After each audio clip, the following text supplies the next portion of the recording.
passar a aula para o Cláudio, do capítulo 15 de Descartes. Cláudio, bem-vindo aí ao grupo. Você possa nos abrilhantar aí com o seu conteúdo aí para a gente. Seja bem-vindo, meu caro. Um abraço, boas energias aí, boa aula.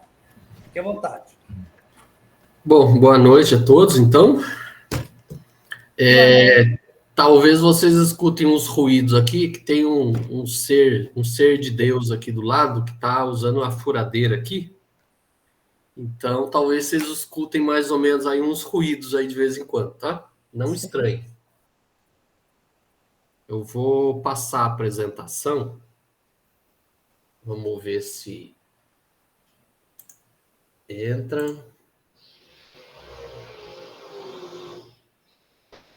Primeiro furo, segundo furo.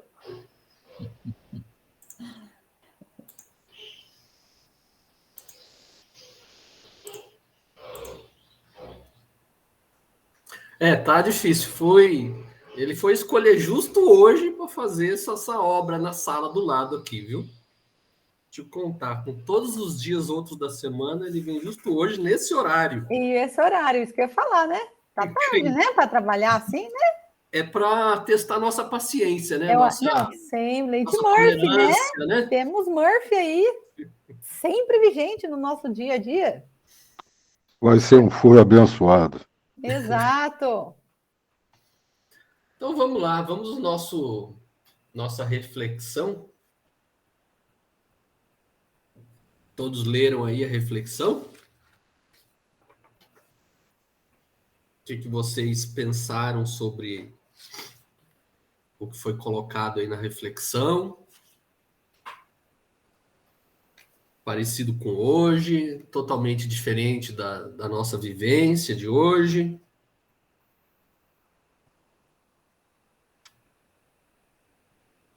A própria reflexão tem a ver com o tema também, né? Sim.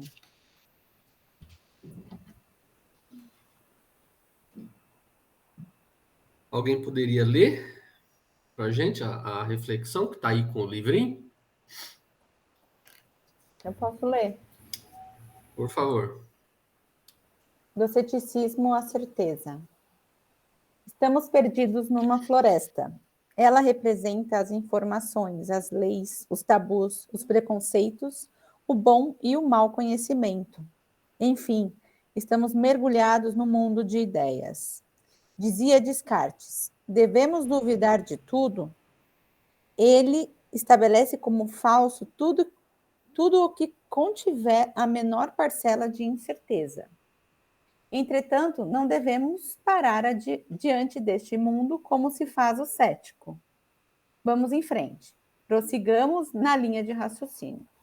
O fato de eu duvidar leva-me a concluir que sou um duvidador, que estou pensando. Se penso... Aí tem um carro aqui. Se penso, sou um ser pensante ou um espírito. A alma pela qual sou o que sou é inteiramente distinta do meu corpo. Mesmo que este corpo não existisse, a alma não deixaria de ser o que é. A reflexão, ela traz praticamente um apanhado do que era o pensamento dele, né? Essa questão da floresta é como se fosse uma analogia, né? Que ele faz a respeito de todos os aspectos da vida nossa, né? E aí, o que vocês pensaram? O que vocês...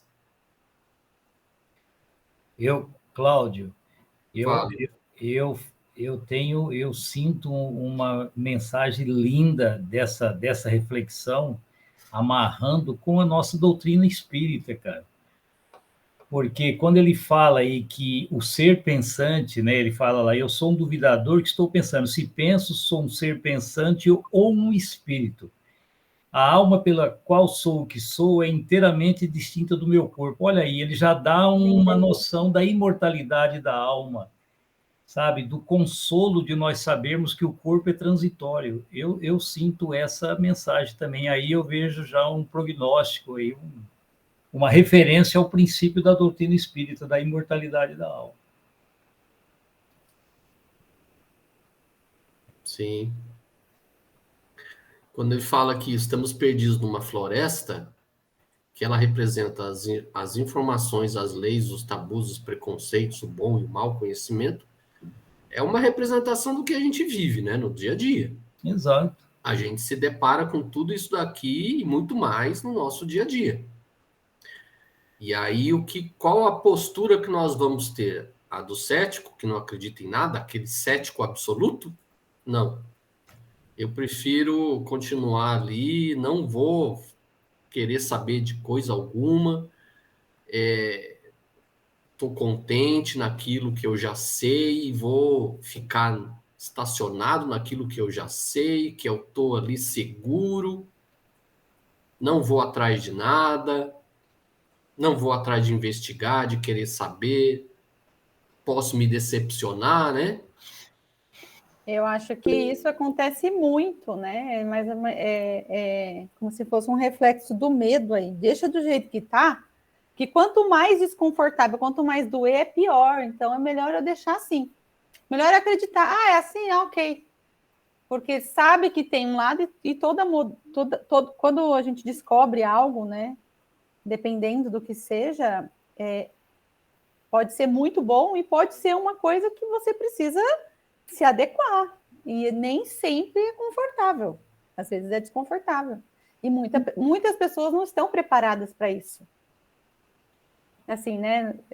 Isso que eu senti aqui agora. Eu vejo isso muito nítido, né? Num simples... né? Falando de doutrinas, assim, quando você olha a religião católica e... O meu filho estava fazendo catequese e esse final de semana ele falou assim para mim, mãe, vamos comigo na missa, faz tempo que você não vai. Eu, claro, filho, vamos.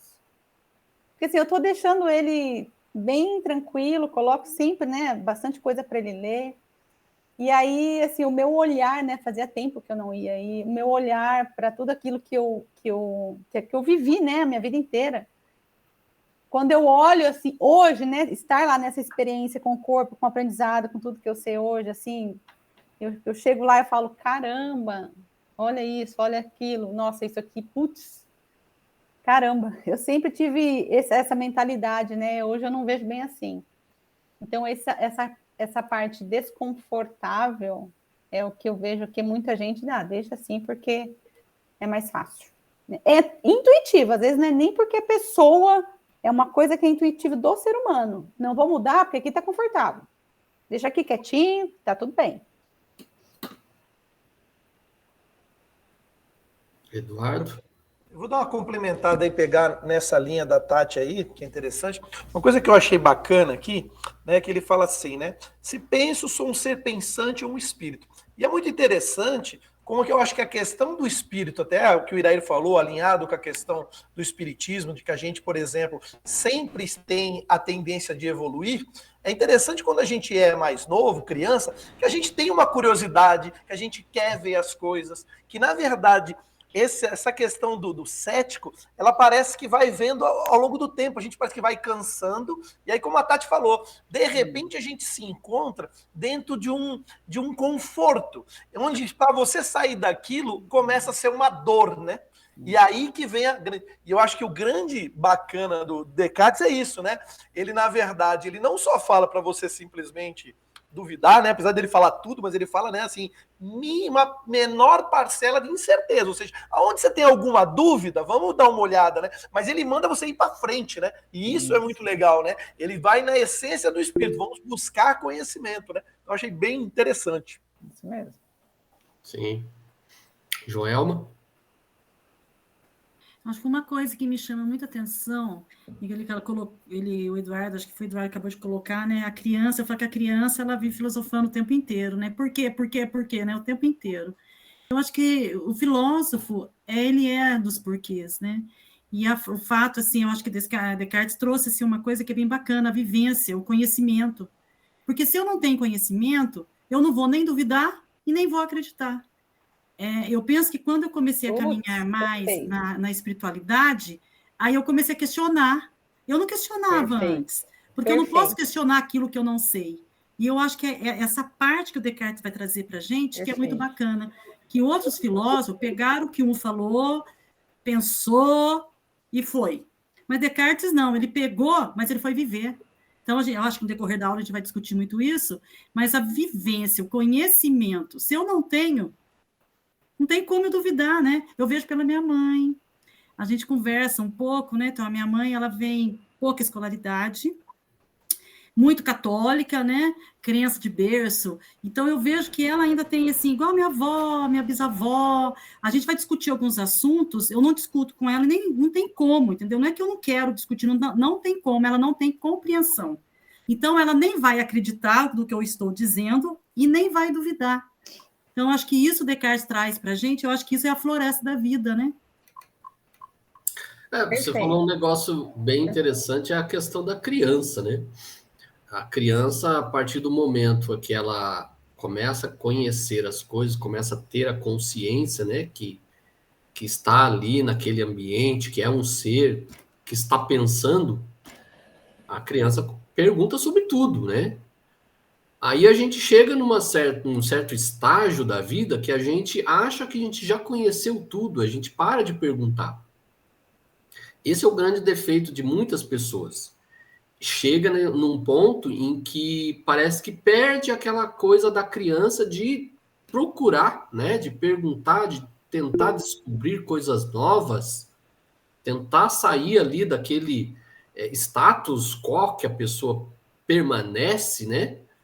E é esse que é o problema, porque a gente, na prática, a gente está sempre em evolução, a gente está sempre tendo que conhecer coisas novas, a gente teria que incorporar esse espírito infantil de sempre estar buscando o porquê das coisas, né? E, infelizmente, muitas pessoas não fazem isso. Eu só queria complementar. Não é que eu vou discordar do que o professor Cláudio disse, mas assim, não é que a gente chega a uma altura da vida, a gente deixa de questionar. Quando a gente é criança, eu penso que a gente questiona na inocência. Então, eu acho que faz parte das fases, né? A gente estuda que as fases das crianças, a fase do porquê e tudo mais. A gente deixa de perguntar muitas vezes pela própria cultura, pela própria educação da gente. Para de perguntar, menina, e esse pronto, acabou. Os pais, eu lembro, minha mãe falava muito isso para mim quando eu questionava alguma coisa, que talvez ela não sabia ou não queria que eu soubesse. Aí a gente vai para a escola. Chegava na escola, hoje eu acredito que nós hoje, como educadores, nós não somos detentores mais do saber como eram os meus professores antigos, né? Às vezes tinha professor que a gente questionava alguma coisa, ele falava, é isso aí, você não está vendo, é isso e pronto. Então, eu acho que a gente também foi muito podado, né? Eu penso, hoje a gente está aqui fazendo um curso bacana, filosofia, né, dentro da espiritualidade, do espiritismo, mas assim, no entanto, a gente aqui, às vezes, né, dá vontade de questionar algumas coisas, mas a gente se segura, porque eu acho que é a cultura da gente, a educação que a gente teve, eu penso isso. Tem isso também. Muitas vezes a gente é criado em religiões, por exemplo, católico ou evangélico, que tem certos assuntos que você não pode perguntar e saber, porque faz parte de um mistério, né? É algo que não se deve perguntar. Então, a gente realmente tem um pouco dessa educação um pouco podada mesmo, de fato. Maria Aparecida?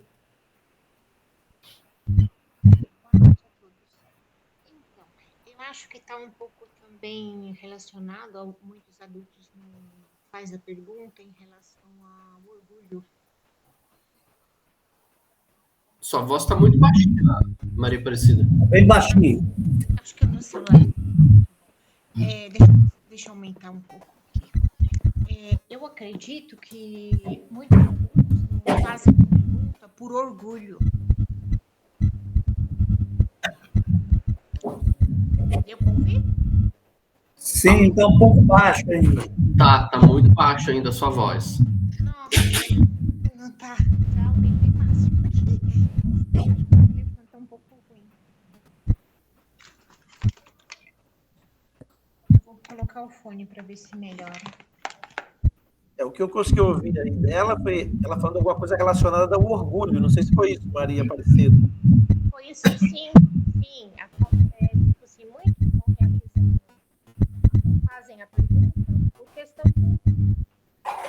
Não está dando para ouvir, não. Tá, o som está quase que em silêncio, só Mas tem eu acho que ruído. a questão Ou dela é mau contato aí do Melhorou? fone. Melhorou. Agora sim. Ah, então tá. Eu coloquei o fone aqui. Então, eu acredito, né, que muitos adultos não fazem a pergunta em questão do orgulho, Sim, Pode ser para não também. expor.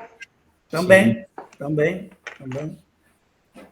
Eu acho que complementa o que a Joelma falou, né? Além da nossa educação de ser podado, a gente também tem essa questão da vergonha, que também está ligado lá, né? Sem furar a fila aí, desculpa. Perfeito. As coisas se somam aí. Maria Aparecida, Iraí. Sou eu? Isso. Devagarinho, eu sempre vou procurar fazer associação com a nossa doutrina. Não sei se todos aqui são espiritualistas espíritas ou não tem problema. Mas essa questão da criança, vale dizer pedagogicamente, pelo que a gente está aprendendo num outro curso sobre as obras de André Luiz, já estamos no 4º livro, No Mundo Maior. Sim, a criança, quando reencarna, parece que a autonomia dela começa aos 7 anos.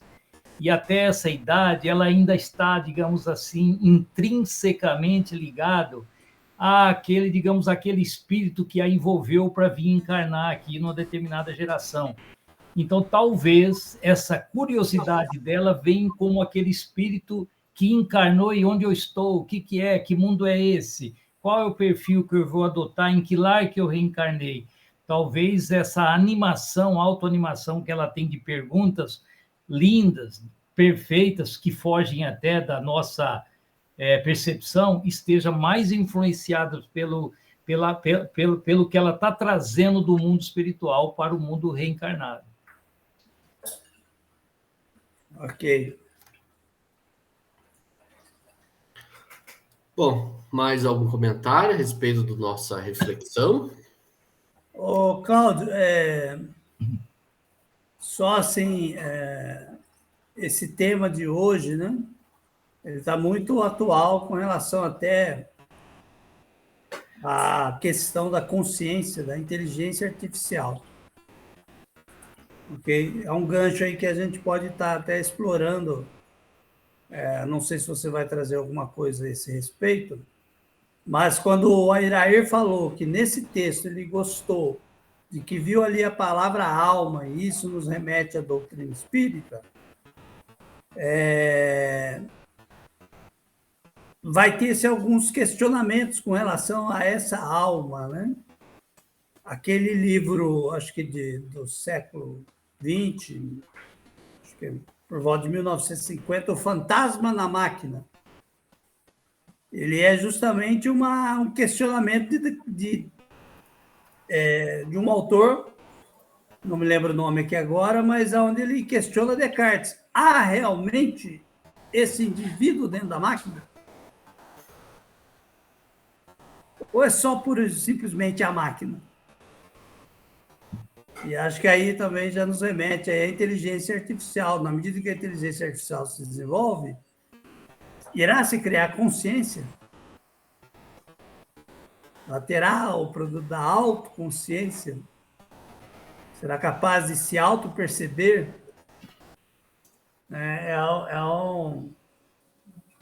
Então, assim, esse assunto que a gente vai tratar hoje, gente, é tão importante na filosofia, que é o dualismo mente e matéria.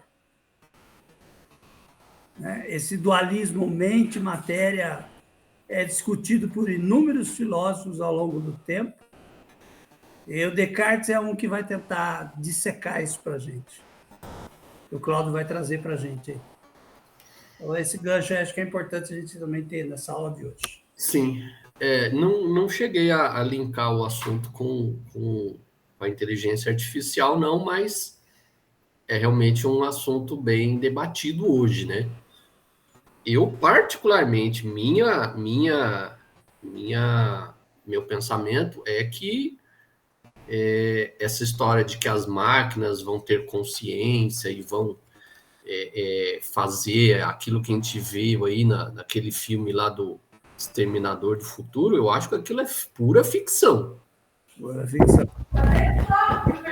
Eu, pelo menos, assim, penso que sendo espiritualista, sendo espírita, que eu acredito que quem pensa é o espírito e não a matéria, para mim é um contrassenso completo uma máquina passar a ter consciência de si próprio e ter pensamento, porque para ter consciência de si mesmo, você tem que pensar.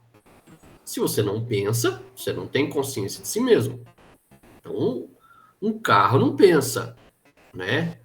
Uma mesa não pensa, um computador não pensa. Ele é alimentado por dados de alguém que pensou. Então, o que a gente vê hoje de inteligência artificial coloca-se tudo numa grande propaganda de algo maravilhoso que nunca se viu. É apenas uma concentração nunca vista antes de um conhecimento imenso que nunca se conseguiu até hoje se concentrar numa máquina para responder perguntas para você. Agora, todo esse conhecimento veio da onde? Veio da máquina? Dela que está pensando? Não. Aquele conhecimento é reunido de obras que está aí como se fosse uma imensa biblioteca mundial. Então, aquilo foi pensado por alguém. Se você perguntar alguma coisa que não constar dessa imensa biblioteca, ele não vai saber responder. Então é a prova que ela não tem autonomia, ela não tem pensamento próprio.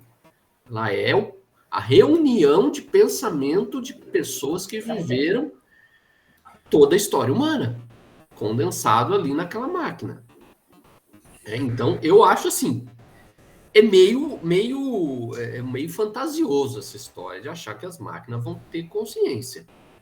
É pura ficção científica mesmo, né? Minha visão da coisa. Perfeito, Cláudio. Perfeito. Maria Aparecida? Oi. Eu já falei, obrigada. Ah, tá bom. Aqui tá com a mãozinha levantada aí. Como que eu tiro essa mãozinha? Clica de novo nela, acho que ela sai. Se não me engano. É isso mesmo. Obrigada. Manuel. Eu tô. Manuel agora. Não tá dando para ouvir. Tá sem voz, mano. Tá sem som.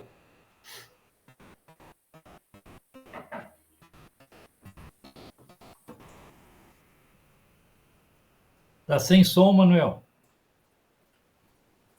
Agora sim. Pelo jeito mesmo, ele tirando lá, não tá dando. Pode ser o volume, né? O volume do micro dele que tá zerado. Pode ser.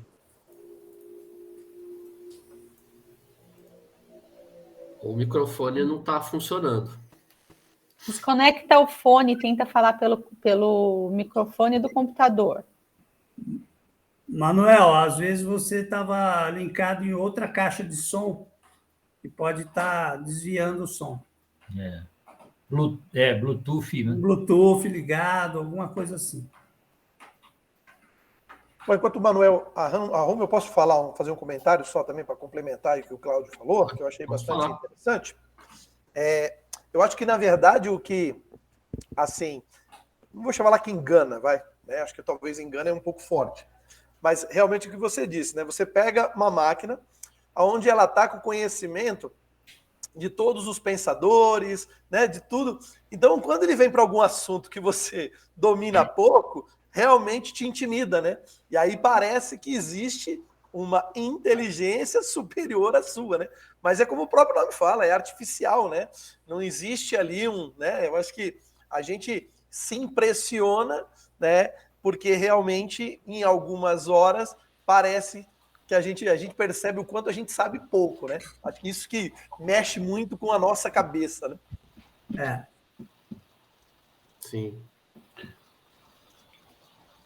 Ricardo. Sim, pode falar. Por melhor que seja o programador que desenvolva o algoritmo da inteligência artificial, ainda assim há um limite. Então, conforme o Cláudio, né, esse limite é que deixa de vai chegar um momento em que aquelas perguntas, aquelas colocações vai ser exaurida. E aí não tem como você, diferentemente de nós, que nós não temos a limitação. Temos quando temos falta de conhecimento, mas não por falta de habilidade de gerar novos conhecimentos. Sim. Perfeito, Marcelo? Elmo. Perfeito, Elmo.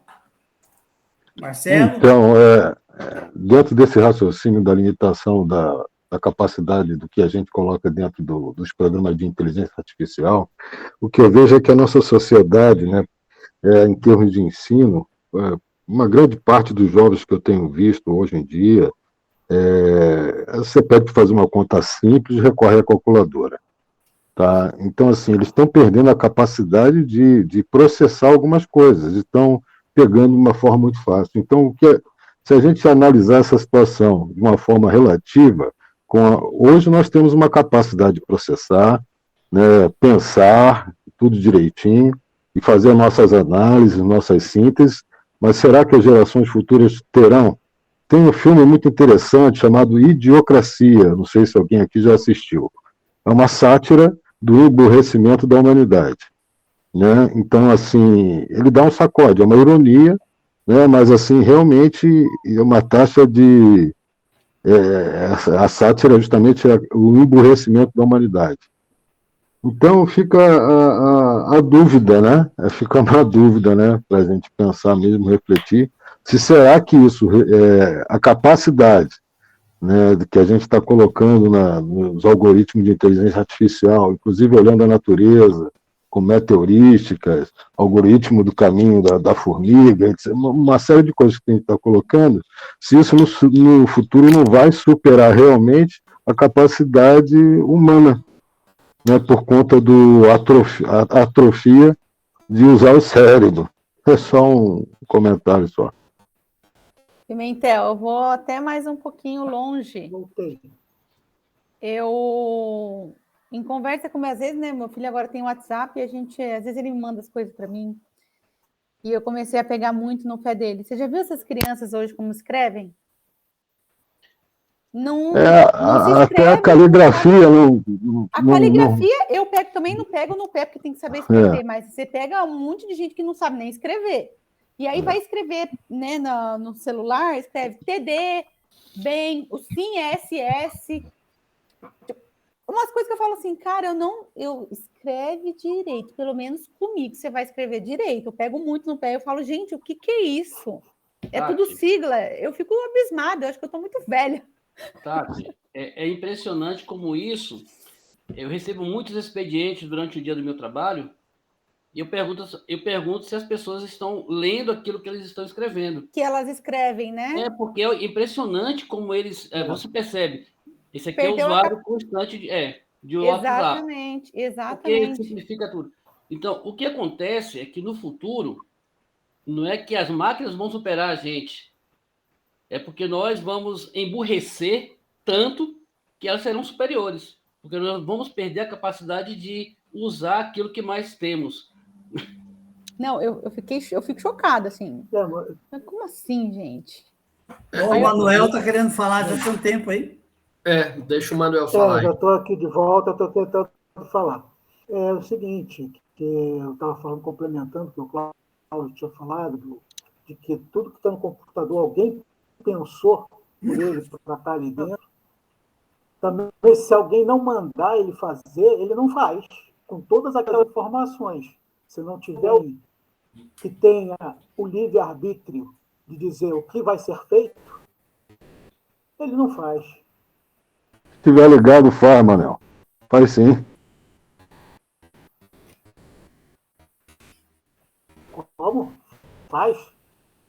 Faz. Se tiver um agente inteligente ouvindo, percebendo o ambiente, então a gente programa um agente inteligente para ouvir e escutar o ambiente. De acordo com o que ele escuta do ambiente, aquilo praticamente ele vira comandos, entendeu? Aí a Alexa é um exemplo simples disso, tá? Ela está ouvindo o ambiente, ela escuta um comando e ela executa e ela responde para você. Então, assim, depende de como você programa o agente inteligente. Ele pode ficar sentindo a temperatura e fazendo um monte de coisa. É meio esquisito mesmo, mas é assustador. Mas, por exemplo, a Alexa, se escurecer, mas se ninguém falar que está escuro, que tu precisa acender a luz, ela não vai acender. Manuel, é possível. Quando você programar programa, ela acende pelo horário. Ela é porque são sensores. Mas Então, você programou. sim, eu posso Foi programar ela para que ela faça isso. Qualquer coisa. Eu Sim, posso você pode programar para que mas ela não vai fazer por perceber. dela. Eu estou dizendo, eu posso O que o programar. Manel está falando é o primeiro motor, está precisando do primeiro comando, né? Pelo menos o de ligar, é isso. Exatamente, é isso mesmo. Vai ser sempre necessário o programa. Vamos lá, Cláudio. Vamos lá. Vamos seguir em frente. Então, vamos lá. Vamos falar aí sobre... Vamos seguir o roteirozinho aí do nosso livrinho, né? Senão a gente estoura o nosso horário. Espero não estourar. Mas vamos fazer aí a mesma sequência aí. Vamos comentando algumas coisas que está no livro e algumas coisas que eu coloquei na apresentação. Então, a nossa introdução. Então, o que se coloca? Que a filosofia moderna, ela começa com Descartes, né?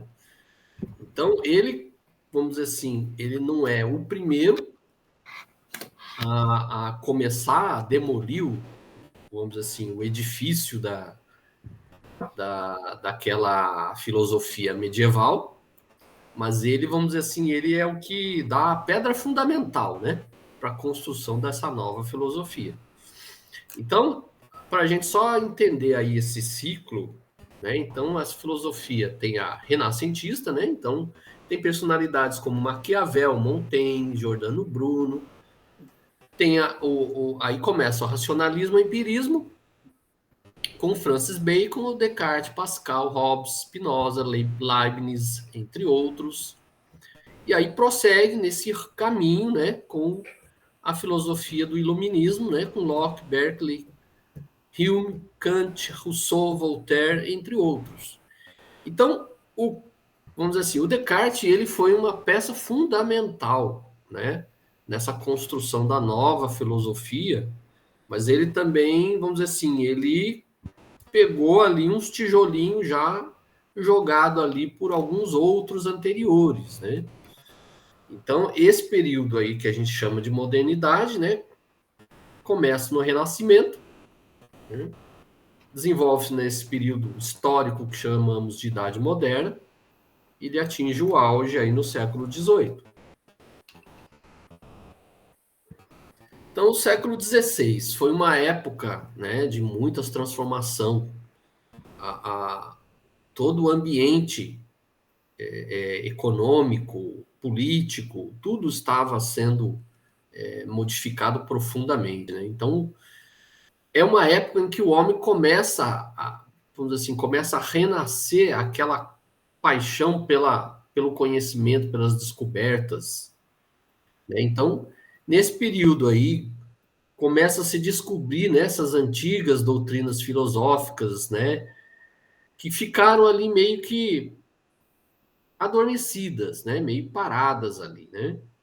E aí, vamos dizer assim, até congelado, vamos dizer assim, um termo mais apropriado, talvez, ficou ali meio congelado na época da Idade Média. Então, esse paradigma de racionalidade que se delineava era de uma razão que buscava libertar de crenças e superstições. Então, isso não era mais para se basear, esse novo pensamento não poderia mais se basear qualquer autoridade. Então, esse argumento de autoridade não colava mais para essas pessoas desse período. Então, porque o fulano falou que é assim, já não colava mais, já não era mais... A vibe da época não era mais essa de argumento de autoridade. Então, muita mudança aconteceu. Então, o feudalismo já estava praticamente morto, né? Começa-se os primeiros fundamentos do capitalismo. Não podemos dizer capitalismo exatamente, historicamente, o que a gente vai dizer é mercantilismo, né? Então, não havia uma grande circulação de moeda, né? O que havia, as coroas, né, europeias, mas era acumulação de metais. Então, era mais mercantilismo do que capitalismo, mesmo porque não existia muita mão de obra livre e assalariada para dizer que era capitalismo, né? Mas aí há o desenvolvimento do comércio, começa-se os primeiros empreendimentos comerciais, né? A Itália, já nos séculos anteriores, com a atividade bancária. Então, há uma verdadeira revolução em todos os campos da atividade humana.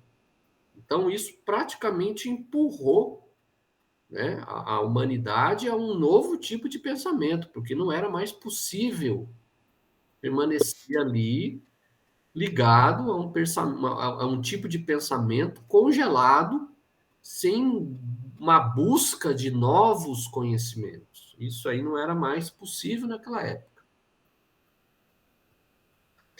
Então, aqui no nosso livrinho até fala, características marcantes: centralização do poder na mão dos reis, absolutismo, mercantilismo, reforma religiosa, né, a reforma protestante, surgimento da imprensa, né, aparecimento, desenvolvimento dos métodos científicos. Então, o desenvolvimento da imprensa, principalmente, né, a possibilidade das pessoas poderem ter a Bíblia na sua língua e ler, isso foi uma grande mudança, porque a igreja centralizava o conhecimento bíblico na mão dos padres, porque as Bíblias eram feitas em latim, e quem que falava latim naquela época? Só os que estudaram nas escolas religiosas. O povão, 95%, ninguém sabia falar latim, mal sabia falar e escrever a própria língua. Então, o monopólio do conhecimento bíblico ficava na mão dos padres. Então, a partir do momento que desenvolve a imprensa e desenvolve a tradução que Lutero fez da Bíblia nas línguas locais, isso passa a ser uma grande revolução. Então, além disso, a centralização do poder político, então, aquela fragmentação feudal acaba deixando de existir, então os reis passam a centralizar o poder político, o mando, né? Então não existia mais senhores feudais a desafiar, né, o mando dos monarcas. Então a reforma protestante. Então, todos os campos, político, religioso, econômico, tudo está em transformação nesse período. Então, é um período em que a humanidade realmente começa a renascer, né? E aí eu trouxe até um trechinho de uma frase que o Leibniz fala sobre o Descartes. Ele diz assim, que costumo chamar os escritos de Descartes de vestíbulo da verdadeira filosofia, já que, embora ele não tenha alcançado o seu núcleo íntimo, foi quem dele se aproximou mais do que qualquer outro antes dele. Então, o Descartes, ele praticamente foi o Sócrates da filosofia moderna.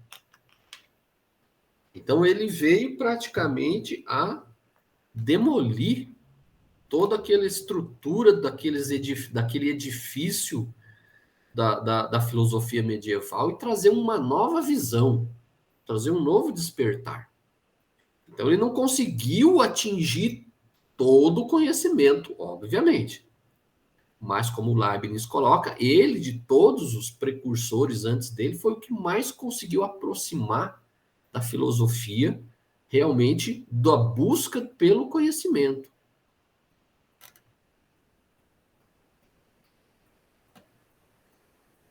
E aí, trazendo a biografia dele, né? Então, ele recebe uma formação filosófica e científica, segundo os métodos educacionais daquela época, né? Então, ele abarcava 6 anos de estudos humanísticos e 3 anos de matemática e teologia.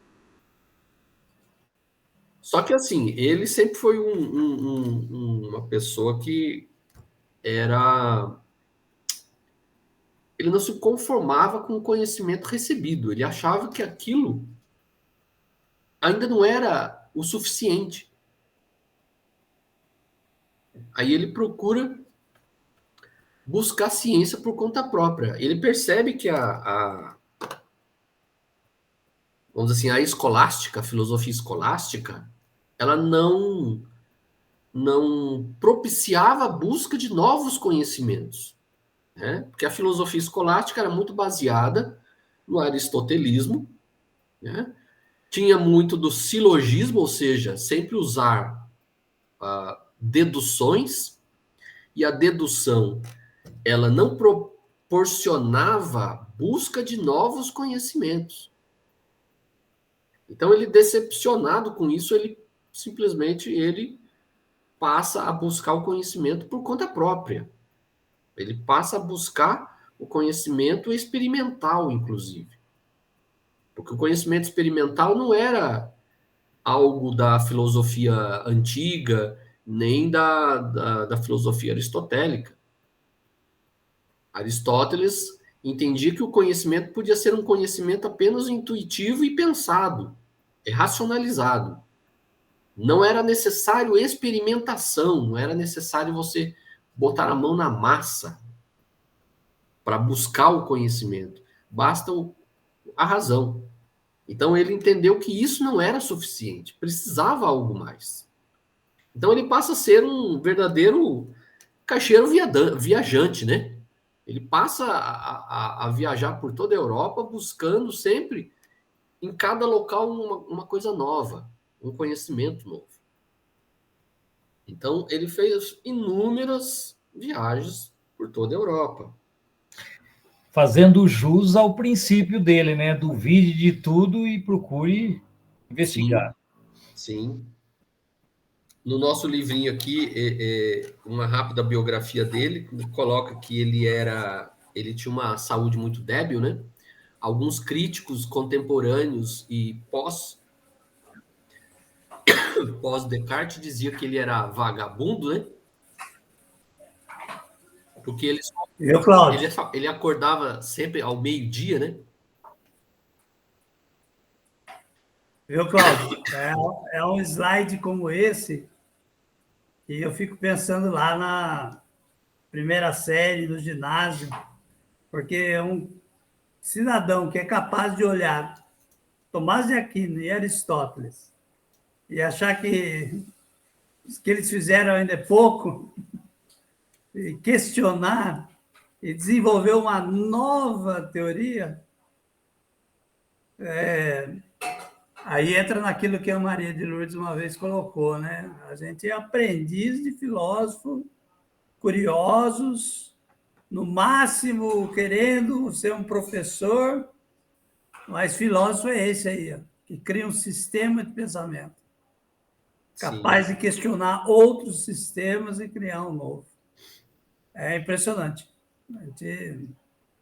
Vamos dizer que nós somos essa inteligência artificial aí. A gente só escuta os filósofos falar e a gente só acumula o conhecimento deles. Quem criou o conhecimento, o programador, é esses filósofos aí. O Eduardo, quer falar aí? Não, só falar aí, achei interessante, né? Essa capacidade de se indignar, né? Que você vê que interessante, né?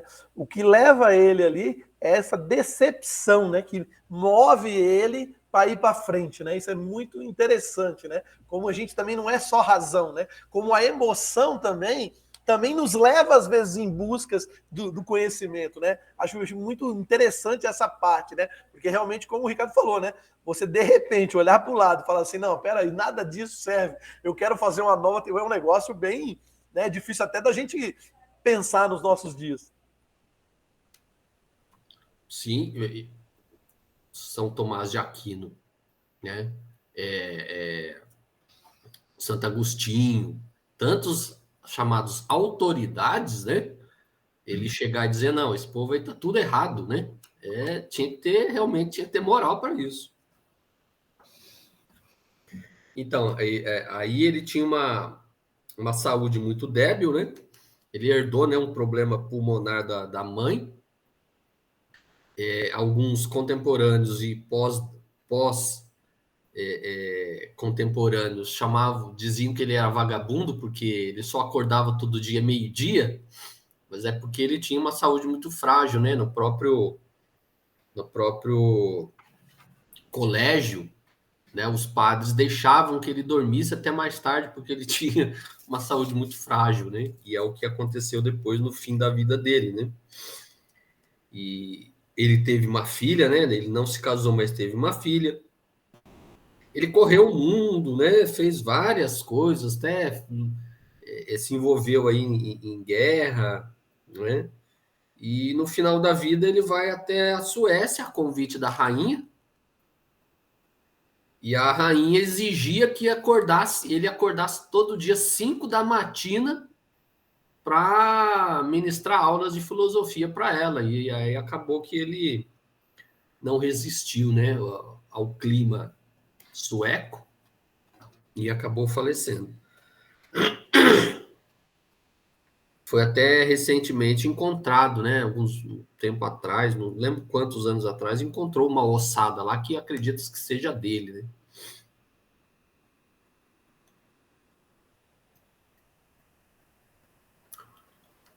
Aí ele, numa dessas viagens que ele estava, se eu não me engano, na Alemanha, né, a convite lá de um príncipe alemão, lutando lá por um príncipe alemão, ele se isola num chalé lá e ele acaba tendo 3 sonhos, né? Esses sonhos iriam revelar muita coisa para ele.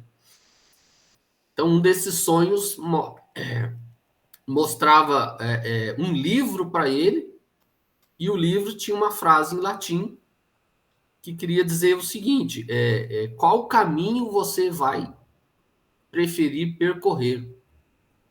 Então, aí ele entendeu que era alguém mostrando alguma coisa para ele, que ele tinha uma grande missão a cumprir, né? Então, ele deveria escolher o que ele deveria fazer.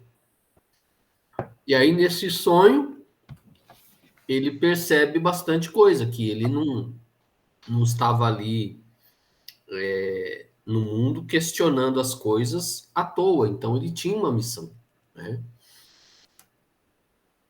Consta, né, que ele teria descoberto, né, uma grande ciência admirável. Então, essa seria a missão dele na vida, né? Depois desse sonho, é como se fosse assim, um divisor de águas na vida dele após esse período aí desses sonhos. Aí falando... Oi. Só associando mais uma vez com a doutrina, na verdade, ele teve um desdobramento aí em que ele foi orientado pelo Espírito da Verdade, segundo ele, né? Na verdade, no campo espiritual, ele fez um desdobramento para orientar ele já em vigília. Não sei se esse Espírito da Verdade é o mesmo do livro do Kardec fala, né, na doutrina. Ele diz que é o Espírito da Verdade, né? Kardec coloca Espírito de Verdade. Então, não sei se refere ao mesmo Espírito. Só que no livro traz Espírito de Verdade também. Realmente, aí a gente fica em dúvida. Sim. Aí falando aí sobre as obras dele, né? Então ele escreveu várias obras. Eu coloquei aqui no nosso livro, ele apenas cita as obras, eu só peguei um pequeno comentário sobre as obras dele. Só um parênteses aí, quando fala de espírito de verdade, o espírito da verdade, também podemos pensar uma via que seria uma alcunha para um espírito que faz parte de uma pleiade, que promove a verdade, né? Espalhar a verdade. Então, Por isso que na doutrina espírita não temos tanto essa preocupação de se identificar se é realmente a espiritual B. O que importa é o conceito, a ideia, e vai em direção à verdade. Tá? Só essa ressalva aí. Sim. Marcelo? Não, tudo bem. Entendo quando a gente traz para a doutrina espírita, eu entendi perfeitamente a colocação do Iraí e tudo.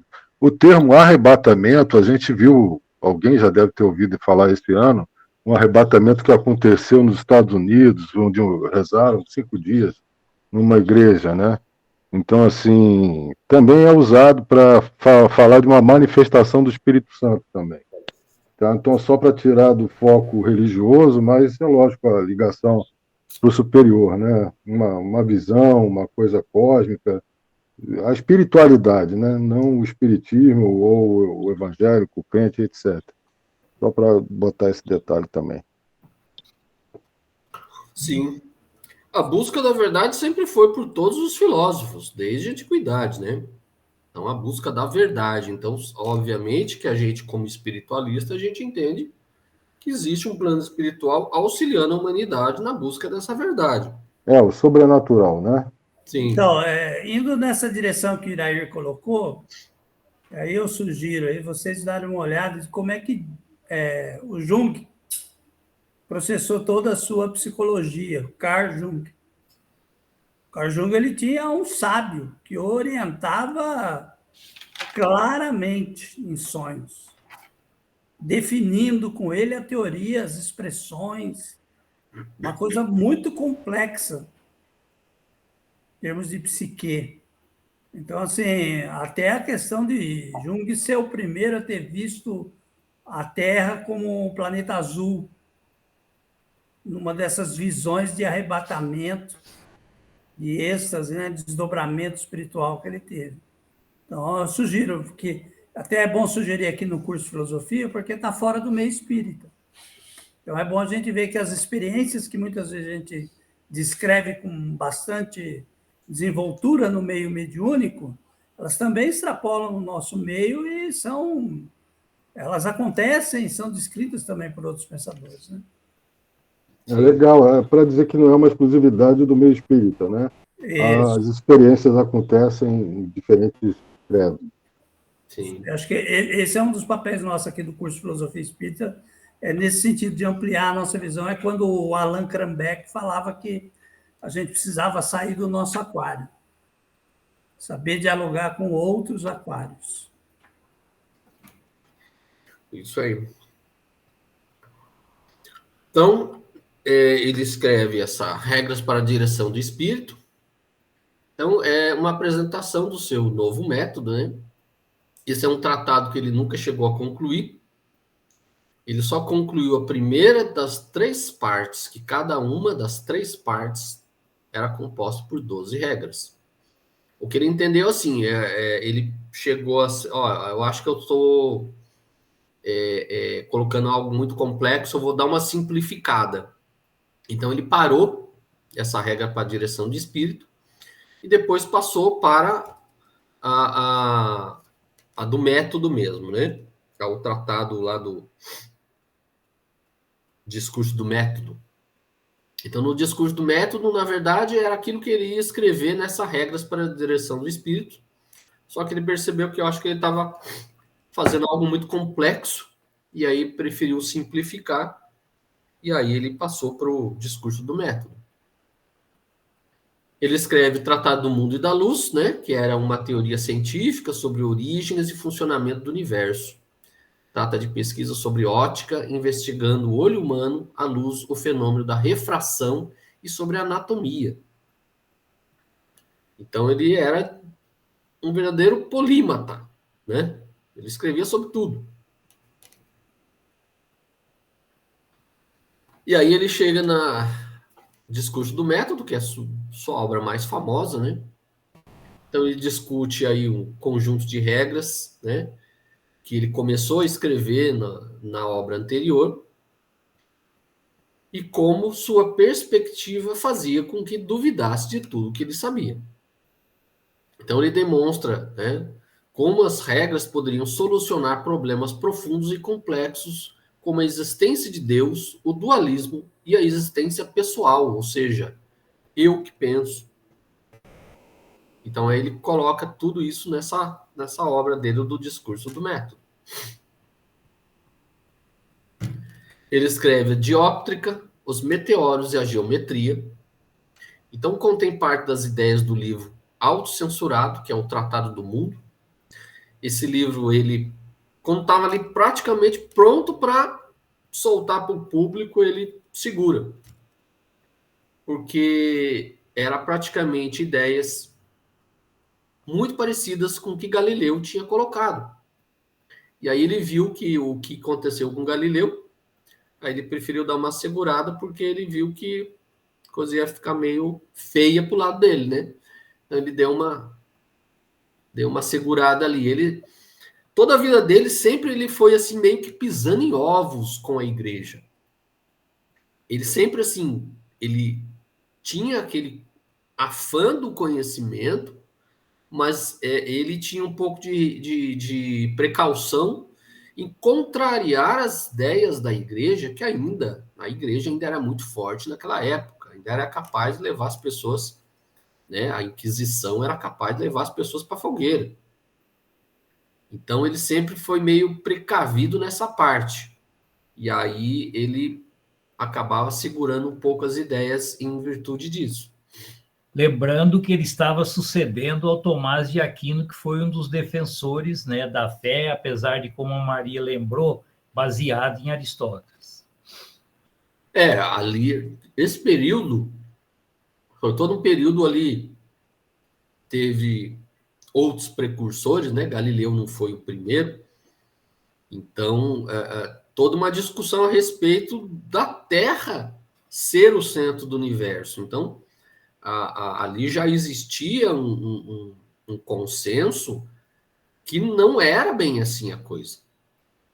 Só que, assim, existia o grande receio de você expor publicamente isso em virtude da igreja, né? Então, aquilo que contrariava aquilo que a igreja, aquilo que era um dogma, aquilo que era a regra, né, da igreja, isso era perigoso para as pessoas naquela época. Então, ele deu uma segurada ali.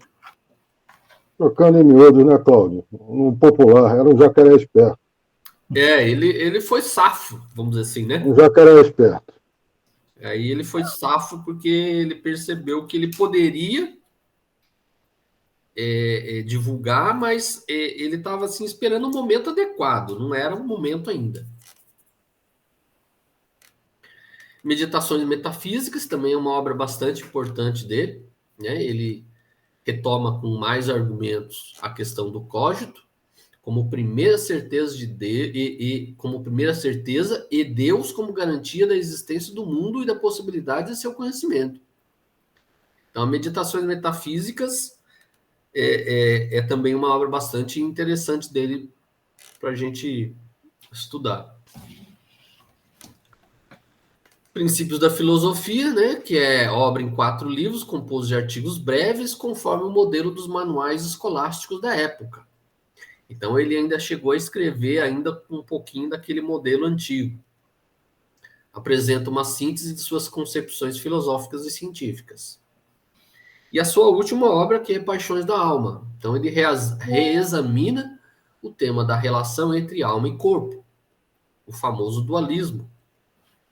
Esses são distintos entre si. Enquanto a alma é uma coisa que pensa, o corpo é uma coisa extensa, ou seja, né, isto é, uma matéria dotada de movimento, como uma máquina.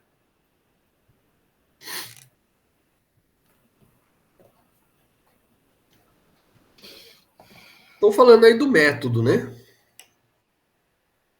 Então, esse período aí do Renascimento traz bastante preocupação com a matemática. Então, a matemática passa a ser tipo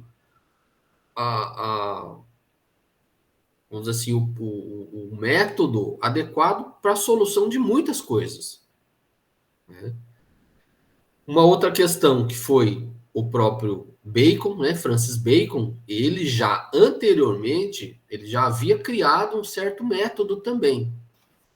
Só que não era um método tão, né, tão assim, detalhado, tão experimentado quanto o de Descartes. O método de Francis Bacon era mais um método que ele havia criado, mas ele próprio não havia utilizado isso de uma forma como Descartes utilizou o método que ele criou, né? Então, ele praticamente ele pega essas duas situações, tanto, né, a matemática que estava muito em voga na época, com já os antecedentes dos filósofos anteriores, e cria essas duas, né, ele funde essas duas influências de uma forma em que ele consegue criar um método que ele próprio diz que é um método seguro e é um método simples, é um método fácil para se conhecer, né, para se chegar ao conhecimento. Então, uma condição importante, né, para a gente duvidar, né, é a chamada suspensão do juízo. O que é a suspensão do juízo? É simplesmente parar e pensar se aquilo que a gente está fazendo realmente aquilo está correto. Então, não vamos fazer mais automaticamente. Vamos parar para pensar. Aquilo que já era algo, já desde os gregos antigos, né, que era os céticos absolutos, né? Os céticos absolutos faziam a suspensão do juízo, mas era uma suspensão eterna, ou seja, era uma suspensão para não pensar em nada, para não tentar descobrir coisa alguma, porque no entender dos céticos absolutos, a verdade era impossível. Então, o Descartes ele não era um cético absoluto, ele era um cético, mas um cético em busca do conhecimento, né? Era um cético que não acreditava em tudo, e a dúvida era um instrumento para se chegar ao conhecimento. Então era necessário você ser cético para você poder chegar ao conhecimento, né? Um cético no início desse período moderno é o Montaigne. Montaigne escreveu uma obra bastante interessante em que ele relata muita coisa do ponto de vista dele, e ele coloca que a verdade, muitas vezes, não é uma verdade igual para todos. Muitas vezes, para cada um tem uma verdade. Talvez, Cláudio, esteja aí a origem da famosa frase que a gente colocava em correspondência, salvo o melhor juízo. SMJ, ou seja, né, este é meu raciocínio, se houver um melhor juízo a respeito, que fique com esse, que me mandem esse juízo, de quem achar por bem melhor do que o meu juízo, né? Talvez esteja aí. É uma posição assim de prudência, né? E humildade. No meu entender, né, no meu entender é assim, salvo se alguém tem um entendimento melhor. Perfeito. Né? Então, o ceticismo seria, vamos dizer assim, você interromper esse fluxo de ideias já prontas e pré-fabricadas. Então, é um momento em que você para pensar, raciocinar e ver se as coisas são como são.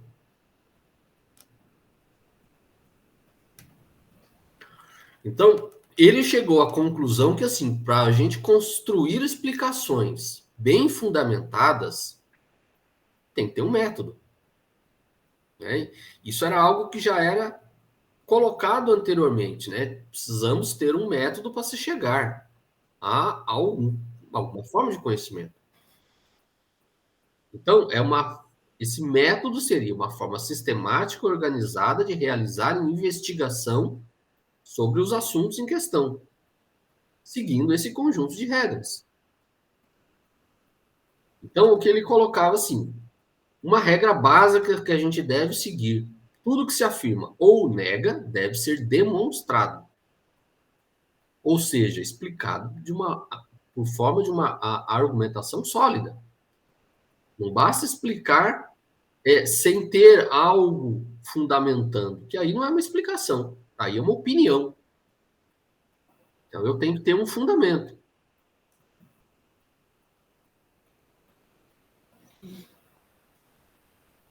Então, nesse prefácio da sua obra Princípios da Filosofia, ele coloca assim que a filosofia é como uma árvore, cujas raízes são a metafísica, o tronco é a física, os ramos que saem desse tronco constituem todas as outras ciências, que se reduzem, no caso, o que ele colocava, a 3 principais: a medicina, a mecânica e a moral. Então coloca aí, você vejam que ele não coloca parte teológica, que é algo que ele sempre foi criticado a vida toda, né? Ele não colocava a religião, ele não colocava a igreja, ele não colocava conceitos teológicos que a igreja utilizava em suas obras. Então ele sempre foi criticado, perseguido, entre outras coisas, por isso. Mas não deixava de falar em Deus ali na raiz, na origem, na meta, além da física, além da matéria. Sim. Falava em Deus sem falar em religião.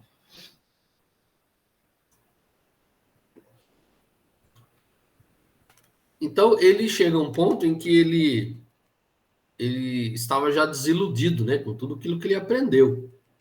Então, ele saiu muito jovem lá do colégio jesuíta, né? Então, ele passa a ser uma pessoa muito desconfiada de tudo. E aí ele passa a buscar por ele mesmo, né? Ele passa a buscar o conhecimento por ele mesmo. E aí ele tenta construir uma ciência, né, que desse um conhecimento sólido e verdadeiro.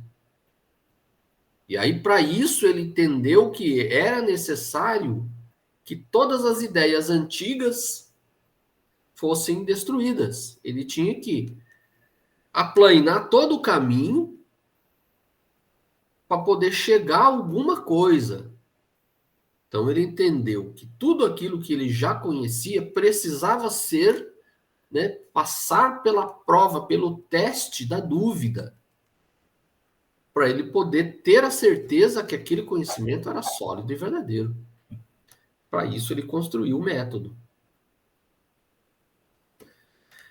Então, para que essa tarefa dele fosse mais, né, fácil, ele decide analisar as ideias ou crenças básicas que fundamentavam as suas opiniões.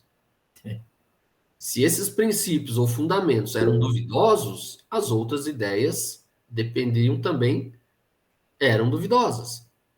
Então é aquilo que se fala, né? No próprio direito se fala, né? Quando as provas estão contaminadas por alguma ilegalidade, toda essa árvore, todos os seus frutos estão contaminados. Então ele chegou a essa ideia, olha, se aquilo que eu acredito, se as ideias, né, que dependem desses conhecimentos não são certeza, então tudo é incerto, tudo é duvidoso. Quem levantou a mão aí, pode falar? Aí me permite uma alusão, mais uma vez, à doutrina e ao Kardec, que diz o seguinte: quando a nossa fé raciocinada se deparar com uma evolução, uma modernidade, uma provação científica, fiquemos com aquela comprovação científica, sabe? Isso também é uma orientação que Kardec dá na doutrina, e está ligado ao Descartes aí, ó. Ele passou a duvidar dele mesmo, né, das ideias básicas dele, e começa a questionar. E a nossa fé raciocinada que fique com a razão, quando houver a demonstração dessa razão acima daquela nossa fé cega, vamos dizer assim. Mais alguém levantou a mão aí? Pode seguir, Cláudio. Então, aí, esse é um procedimento básico, tanto em filosofia como na ciência em geral. Uma ideia falsa ou incerta não pode ser fundamento de uma boa explicação. Né? Então, se eu tenho uma ideia que não corresponde à realidade, não tem um fundamento, não posso me basear nisso. Né?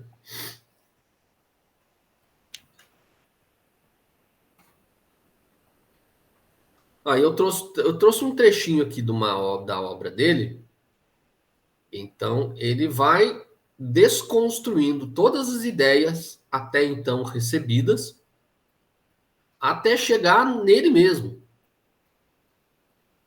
Então, aí ele coloca assim: enquanto eu queria assim pensar que tudo era falso, cumpria necessariamente que eu, que pensava, fosse alguma coisa. E notando que esta verdade, eu penso, logo existo, era tão firme e tão certa que todas as mais extravagantes suposições dos céticos não seriam capazes de a abalar, julguei que podia aceitá-la sem escrúpulo, como o primeiro princípio da filosofia que procurava. Então, ele chegou ao ponto de a única certeza que ele tinha é que ele pensava. O resto de tudo aquilo que ele via, que ele havia conhecido, que falavam para ele, que ensinaram a ele, que as pessoas acreditavam, tudo aquilo era falso. A única certeza era que ele existia porque ele pensava. E a partir daí, é como um prédio antigo que você está ali desmoronando, você vai demolindo aquele prédio até o último tijolo, e aí você deixa só um único tijolinho lá. E a partir daquele único tijolinho você vai reconstruindo um prédio novo. Foi isso que ele fez. Então ele passou a duvidar de tudo até um ponto em que ele entendeu que a única certeza é que ele existia, que ele pensava.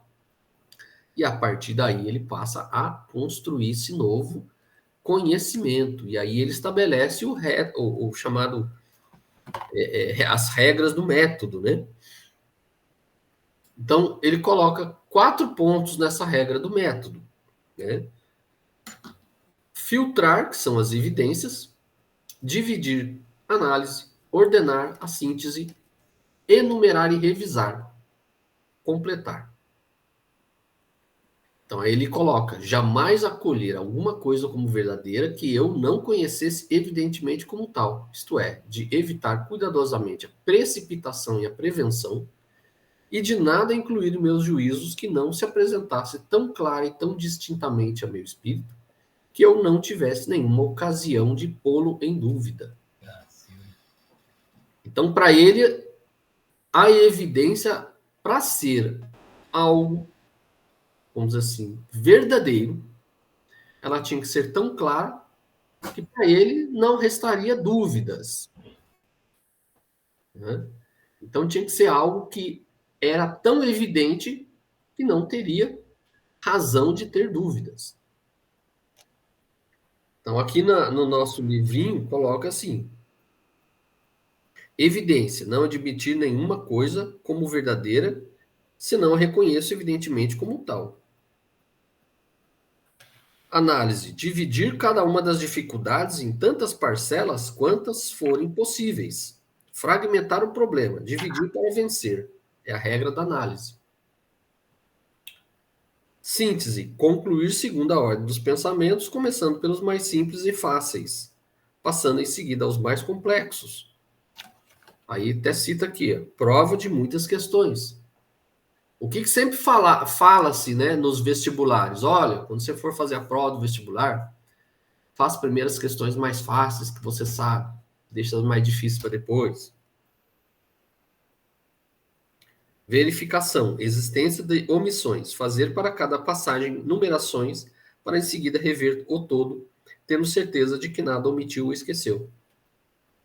Ou seja, diante de um problema, desconstruir o problema, ou seja, separar em partes, analisar cada uma das partes e juntar novamente. E aí você vai ter a certeza se realmente aquilo é verdadeiro ou não. Né?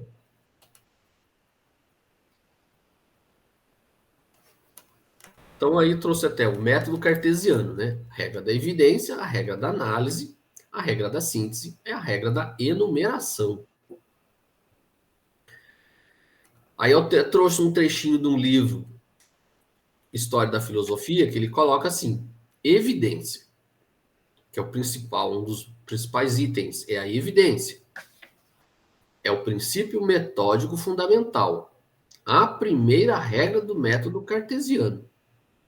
A evidência consiste na clareza e na distinção, as quais são os sinais da verdade das coisas, e deriva do lumen naturale que existe em todo homem. O que seria esse lumen naturale, na opinião de vocês?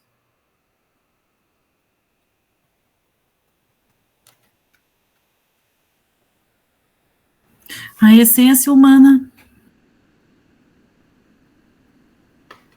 Espontaneidade. Pode ser inteligente.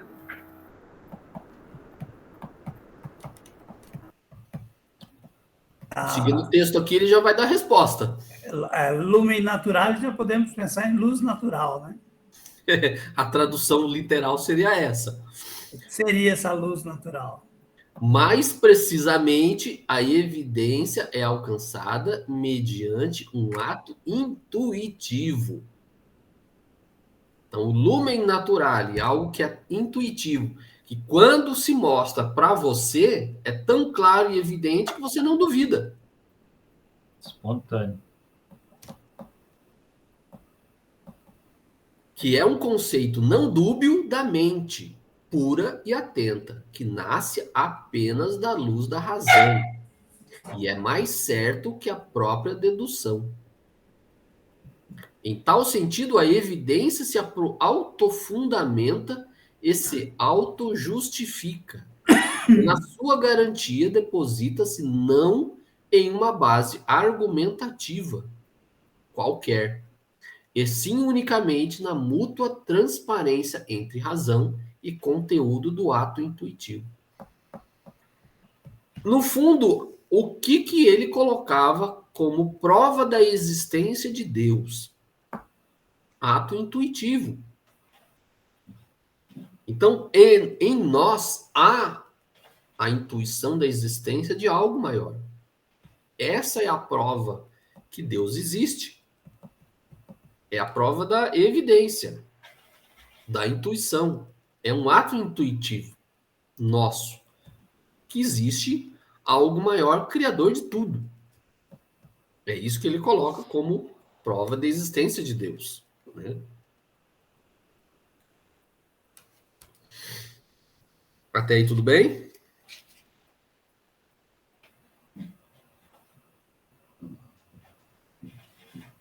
Então vamos falar aí das coisas, né? As res. Então, a primeira certeza que o Descartes teve era que eu existo. Eu penso, então eu existo. Então, a partir dessa certeza, ele parte em busca de outras certezas. E aí, ele primeiro precisou provar que Deus existe. Para depois demonstrar, né, que existe o mundo exterior. Ou seja, as coisas materiais, o mundo. Então, o que ele prova que Deus existe? É intuitivo. Todos nós temos a intuição de que existe algo maior. E aí, nessa tarefa, ele foi construindo essa teoria da realidade. E aí ele classifica em 3 classes de substâncias ou coisas, né? Em latim, res.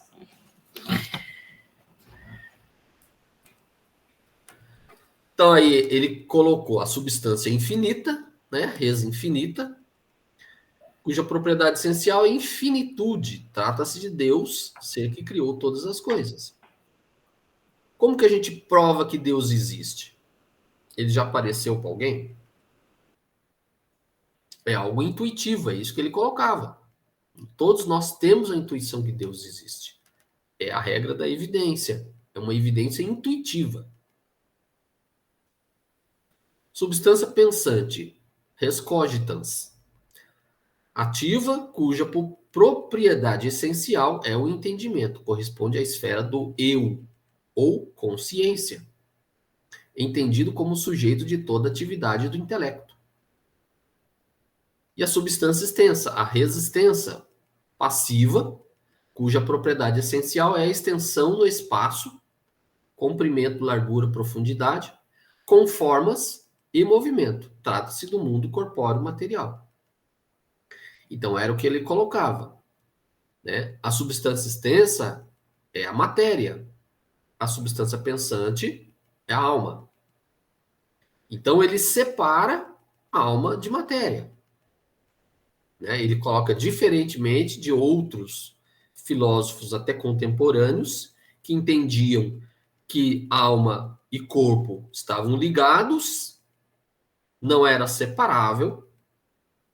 Então ele coloca que alma e corpo são substâncias distintas. Eu até coloquei uma figurinha aí do Saci Pererê, né? O Saci pergunta para o Descartes, né? Eu existo?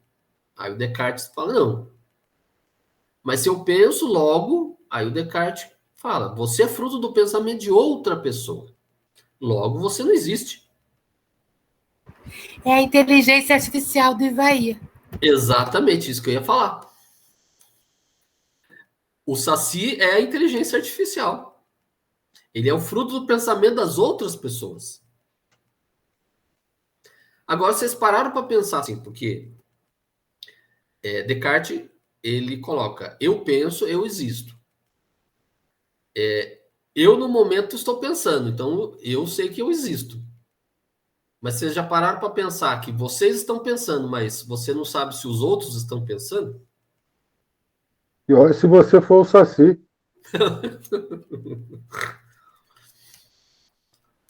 Tem até umas piadinhas que rolam aí na internet, né? As pessoas existem, mas não pensam. Então, tem umas Eu coisas... acho que você é fruto do pensamento dos outros da turma aqui, viu, Cláudio? Pois é.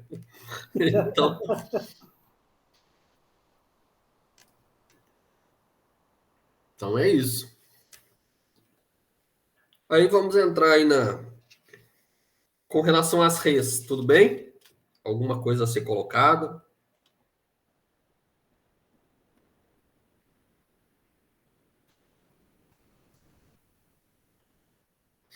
Tudo bem? Vamos em frente, então? Então, é metafísica. Então, eu até coloquei uma introduçãozinha metafísica, né? A metafísicas da modernidade. Então, nós temos o materialismo ou fisicalismo, que é uma concepção ou doutrina que tem a matéria como realidade primeira e fundamental de tudo que existe. E o idealismo, que é a doutrina que concebe que o pensamento ou ideia, né, ou algum princípio imaterial que constitui a realidade primeira e fundamental de tudo que existe. Para a gente poder entender aí a questão da metafísica. Então, essas concepções ou doutrinas podem ser classificadas em 3 categorias. O monismo, tudo que existe pode ser reduzido a um princípio único. O dualismo, que defende a existência de 2 princípios primeiros, que era o caso de Descartes. E o pluralismo, que entende que o universo está composto de uma multiplicidade de entidades ou elementos individuais e independentes. Então, no caso de Descartes, era o dualismo, né? Então, esse dualismo cartesiano, então, era uma concepção que separa radicalmente matéria e espírito, ou corpo e mente. Então, são 2 coisas separadas. O que foi crítica, né, de vários outros filósofos depois, dizendo que não tem como você separar. Porque o que faz ligar uma coisa à outra, né, era a crítica que se fazia. E aí ele concebia que Deus é um ser transcendente, ou seja, encontra-se fora, separado de sua criação. Então Deus não está nas plantas, Deus não está, né, nos animais, Deus não está nas pessoas. Então no mundo existiriam apenas 2 substâncias finitas, a res cogitans e a res extensa, que seria o pensamento e o corpo. Né, a matéria. Então aí fica aí conhecido aí o dualismo cartesiano. Então essa res cogitans seria exclusivamente humana. Objetos corpóreos, né, seriam incapazes de ação. Para ele, o mundo material é uma grande máquina. Essa grande máquina teria recebido o primeiro impulso de Deus. Então, nessa parte, ele estava, acredito que, em consonância com a igreja, né? Então, para ele, mesmo os animais eram máquinas. Os animais não pensavam. Então, a propriedade, a possibilidade de pensamento para Descartes era apenas seres humanos. Então, os animais não pensavam. Os animais eram exclusivamente máquinas, né? Não tinha capacidade de pensamento. Eles seguiam como se fosse um mecanismo. Funcionavam como se fosse um mecanismo. Então, o ser humano, por sua vez, seria composto de corpo e alma. Então, era um ser dual. Só que, assim, o nosso corpo estaria submetido a leis mecânicas naturais. Então, o corpo seguiria regras mecânicas. Já a alma teria faculdade de entendimento, teria iniciativa, teria liberdade, teria o livre-arbítrio. Então, a alma teria essa liberdade. O corpo seguiria regras mecânicas, regras do mundo material. Aí dá a grande pergunta, né? Como se dá essa interação entre alma e corpo? E foi o objeto aí de críticas, né, de filósofos contemporâneos a ele, inclusive. De que maneira a alma pode fazer o corpo realizar aquilo que ela quer? Essa foi a grande problema da doutrina dualista que ele concebeu. Que era um problema que ele nunca solucionou. Como se dá essa interação? Né? Porque se são duas substâncias distintas e separadas, questionava-se, né? Como se dá, então?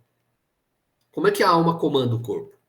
Se o corpo é um mecanismo, como é que a alma comanda o corpo? Então, era a grande pergunta que os filósofos que entendiam que a matéria era, vamos dizer assim, a matéria que comandava tudo, então questionava-se se a alma era separada, o corpo é uma máquina, como se dá essa interação? Né? Esse era o grande problema, que ele nunca solucionou. E aí lança a hipótese de que a alma está sediada numa pequena glândula localizada no meio do cérebro, que é o que a gente conhece como glândula pineal. Então, segundo Descartes, a alma estaria sediada nessa glândula. A ciência coloca que essa glândula é uma glândula que exerce apenas funções materiais, né? Impossível a alma estar ali sediada nessa glândula.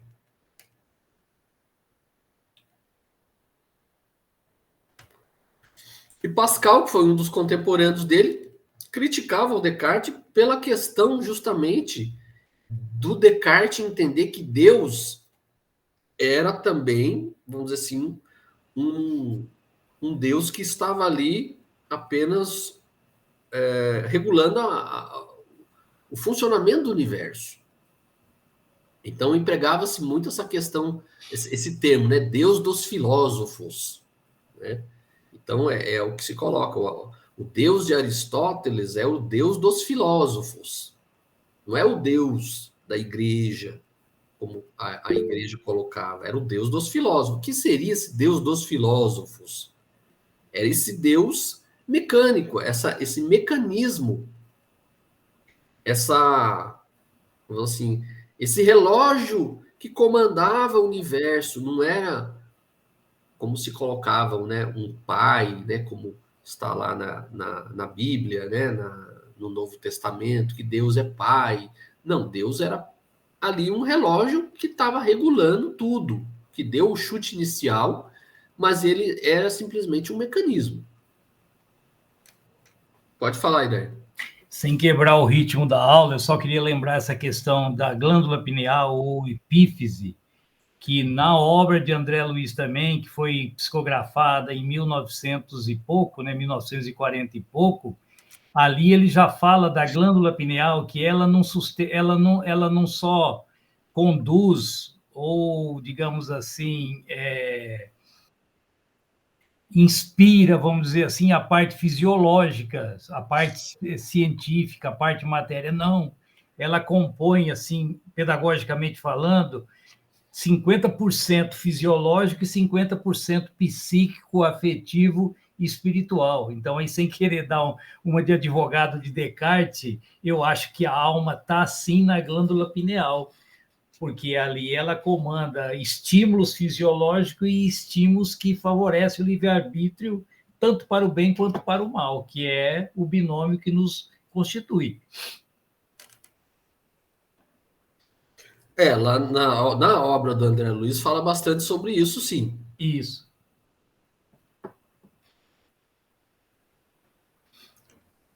Então vamos lá pelo lado científico. Até aí tudo bem? Mais algum comentário a respeito aí da metafísica?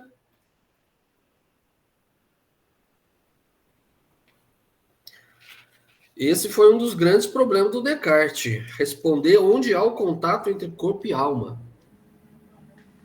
No Espiritismo, a gente coloca que qual é o intermediário entre o corpo e a alma?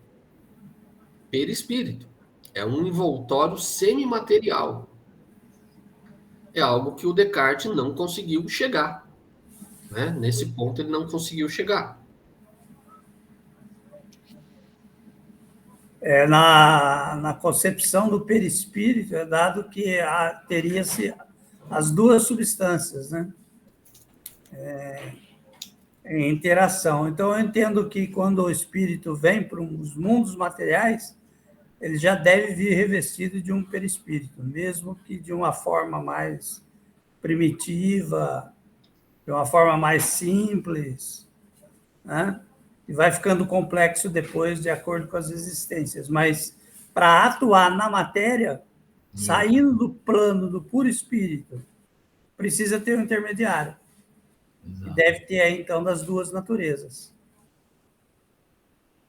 Sim. Que o Descartes não conseguiu chegar nesse ponto, né? Para explicar como se dava essa interação entre corpo e alma, né? Então ficou uma das grandes questões não respondidas na filosofia dele. Então aí, vamos dizer assim, ele sempre recomendava desconfiar das percepções sensoriais, né? Então, ele sempre via essa percepção sensorial como algo enganoso. Sempre foi a tônica dele não confiar demasiadamente nas percepções sensoriais, que ela poderia te enganar, né? E aí ele colocava que justamente essas percepções sensoriais era frequentemente a causa dos erros humanos, né? Então, quando a gente vê todo dia o Sol nascer de um lado, ele gira e se põe de outro lado, para nós é o Sol que está girando. Então, até então, para todo mundo, a Terra estava parada. A nossa sensação, qual que é? A gente não tem sensação que a Terra gira. A gente vê o Sol girando. Então, na concepção dos antigos, e chegou até a Idade Média, era o Sol que girava. Então, as percepções levam a esses enganos, né? Era isso que ele colocava. Então, ele considerava que, assim, as pessoas que no passado buscaram a verdade nas ciências, só os matemáticos puderam encontrar algumas demonstrações, isto é, algumas razões certas e evidentes. Então, ele percebeu que um caminho importante para se chegar a certezas era a matemática. Por quê? Ele coloca assim que, mesmo em sonho, 1 mais 1 é igual a 2. Não é diferente de estar acordado. Então, a matemática era uma via de certeza que ele tinha para se chegar. Por isso que ele sempre empregou o método matemático para poder chegar às conclusões dele, que era uma via que, no entender dele, era uma via segura. Maria de Lourdes, pode falar? Oi, eu acho que o grande desafio dele era esse, construir, né, como você falou, colocar o primeiro tijolo de um novo edifício aí que explicasse o mundo, né? Um novo universo, uma nova cosmologia. Mas aí ele é acusado de solipsismo. Por quê? Porque ele só consegue colocar certeza, né, no cogito, ou seja, a certeza é interna. Você sabe que você existe, mas como é que você explica o mundo exterior, né? Aí ele vai apelar para Deus, a existência de Deus, é o argumento cosmológico. Existe um universo, portanto, existe um Deus. E aí ele tenta fazer essa ligação. A certeza que a gente tem da realidade seria por causa da existência de Deus. Mas aí é como você falou, ele se atrapalha com essa ligação entre o interno e o externo, entre o corpo e a alma, e aí ficam tem muitas objeções a ele, já no próprio escrito dele, ele apresenta as primeiras objeções, e depois vai tendo mais e mais, e aí a coisa fica meio complicada, né? Durante toda a Idade Moderna, vai se tentar responder isso. Mas ele é tão importante nesse período, como você diz, é quase um Sócrates, né, para a filosofia moderna, por isso, porque ele vai tentar combater o ceticismo e buscar uma certeza, mas ele ainda não consegue essa certeza do mundo externo. Essa é a brecha que ele não sabe tampar, né? Como é que você explica, então? Você vai ter certeza do que está fora de você. Esse é o problema para o Descartes. Mesmo a concepção que ele tinha, vamos dizer assim, a certeza que ele coloca da existência de Deus também foi contestada, né? O Locke, por exemplo, coloca que a concepção de Deus inato não é para todo mundo. Existiam civilizações que não entendiam os deuses como perfeitos, por exemplo. Então, mesmo essa concepção do Deus inato, para alguns, também não era algo absoluto, não era algo certo, né? Então, também tinha essas questões aí que ainda ficaram contraditórias, né? Ficaram mal explicadas, e aí ele busca realmente a certeza da realidade num Deus que criou tudo, e é um Deus perfeito, porque se eu sou imperfeito, logo quem me criou é perfeito, né? Então é isso que ele colocava, mas também não foi uma unanimidade.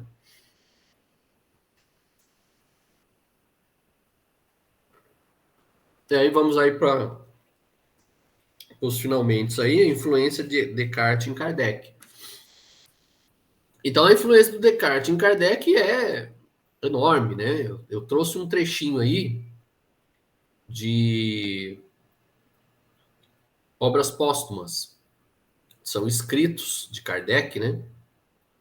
Ele coloca assim: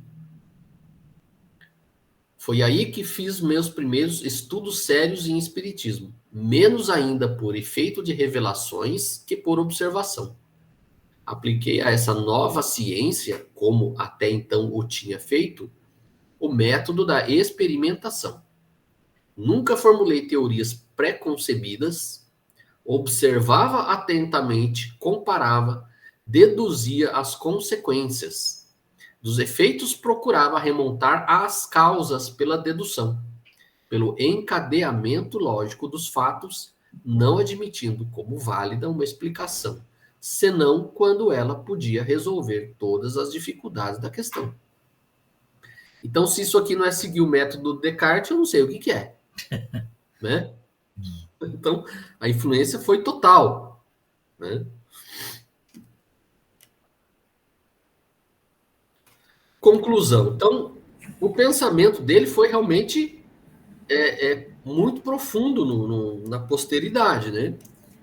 Essa tentativa dele reconstruir o edifício, na verdade, foi um efeito demolidor mesmo em todas as concepções medievais que ainda existiam. Então, ele praticamente demoliu mesmo o edifício e reconstruiu de novo. Aí eu trouxe aqui uma frasezinha que vocês devem conhecer, né? O pior cego é aquele que não quer ver. Todo mundo já deve ter ouvido essa frase, né? Dizem as más línguas que Descartes queria colocar essa frase dele numa obra dele. Isso é piada, tá, gente? Mas diz que as más línguas que ele queria colocar essa frase numa das obras. Aí falar para ele, não, vai ficar mal para você, você vai ofender as pessoas, né? As pessoas não vão se sentir atingidas, né? As pessoas não vão gostar dessa verdadeira, né? Esse verdadeiro tapa na cara. Faz isso, não. Aí ele resolveu, tudo bem. Vou redigir novamente com outras palavras.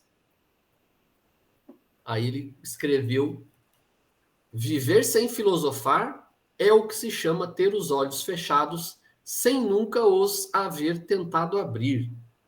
Está em Princípio da Filosofia. Então,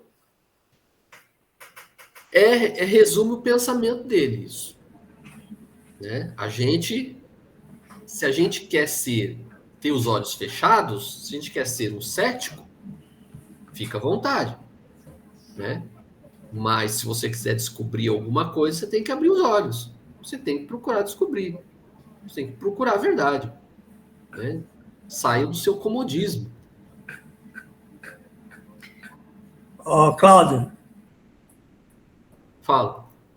Só retornando aí no slide anterior, da influência de Kardec, né? Eu lembro minhas primeiras leituras dos textos de Kardec.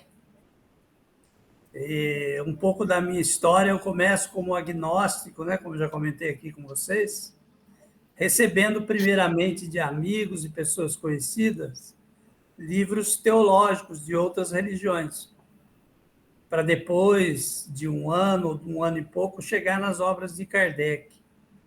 E foi um impacto muito grande, porque os livros anteriores eles já vinham com certezas, com definições. E aí vem o Kardec, naquele espírito de Descartes, né? Colocando os conceitos, questionando, comparando com outros. Tanto que ele começa o Livro dos Espíritos perguntando, mas há espíritos? Então, ali, para mim, foi um prenúncio de verdade. É como se alguém está disposto a dar a cara a tapa, colocar suas ideias, e duvidar delas, e, ao mesmo tempo, colocar argumentos para confrontar com outras e desenvolver um raciocínio numa direção. Então, para mim, foi muito significativo essa metodologia. Chegava a hora que eu achava até cansativo ler Kardec. Achava cansativo, mas você fala assim, ele está fazendo certo. No fundo, em termos filosóficos, ele está fazendo o que todo mundo deveria fazer. E aí foi a credibilidade, né, para mim, cresceu muito, onde me acabou trazendo onde eu estou hoje. No fundo, se ele não tivesse seguido um método cartesiano, mesmo de investigação, o espiritismo não existiria. Ou, pelo menos, Kardec não teria existido, né? Teria existido uma outra pessoa, né? Sim. Ele reforça isso até, inclusive, dizendo que a força da doutrina não está nos fenômenos, sim na sua filosofia, né? Sim. O espiritismo não é Kardec, né? O espiritismo é um conjunto de conhecimentos trazidos a nós. Isso. Então, ele foi só um intermediário. Perfeito. É isso aí, gente. Mais alguma coisa, alguma colocação? Cláudio, a gente agradece aí os slides, se você puder compartilhar. Sim. Inclusive, queria comentar aqui com o grupo que o Fábio, o Ministério e o Marcelo estão reunindo os PDF das aulas. A gente andou listando eles. Está faltando só de Agostinho e de Averroes e Abelardo. Então, Então, de uma certa forma, a gente vai querer criar um banco aí, vamos tentar fazer um banco onde possa estar, além, já tem, né, as páginas lá do YouTube, mas também dos PDFs.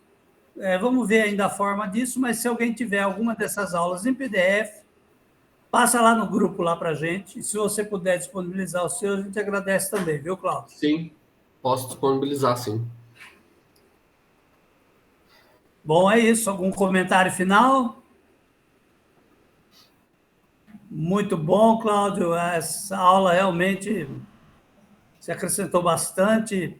Fala aí por experiência, né, como expositor e tudo mais. É sempre bom a gente estar vendo os amigos, porque sempre amplia o nosso conhecimento, né? Para mim, fazer essa reciclagem na 43ª turma está tendo muito esse significado, a oportunidade de ter esse contato com os irmãos expositores, e ver a linha de raciocínio de cada um, que a gente acaba somando, né? Sim.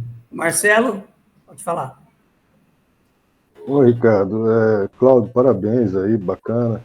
Aproveitar essa oportunidade com a turma aqui e fazer uma recomendação. A próxima aula é Spinoza, né? E dentro desse tema tem um filme bacana. Tem várias informações sobre Spinoza na internet, mas juntando com Descartes, essa questão mecanicista e tudo, chama-se Ponto de Mutação o filme. Alguém aqui já viu esse filme? Está na internet. Então, Ponto de Mutação, né? Como é que é o nome? O Ponto de Mutação. O Ponto de Mutação. Acha no YouTube. Assim, também é interessante, tá? Para a gente até debater. Porque a próxima aula eu vou quebrar um pouco o protocolo com a permissão do Ricardo. Você permite, Ricardo? Marcelo, a aula é sua, vamos lá. A próxima aula vai ser bem sacudida, sabe? A gente vai sacudir a cachola. Tá? Então a gente vai trazer várias coisas assim para a gente desconstruir. Tá bom? Vai ser Vamos ver como é que vai ser. Vai depender da turma. É isso, gente. Mas obrigado. Uma excelente aula. Bom, eu que agradeço a paciência de todos aí. Eu sou um iniciante na filosofia também, né? O meu negócio é história. Mas agradeço e, tendo outra oportunidade, estarei aí. Isso aí, obrigado, Cláudio.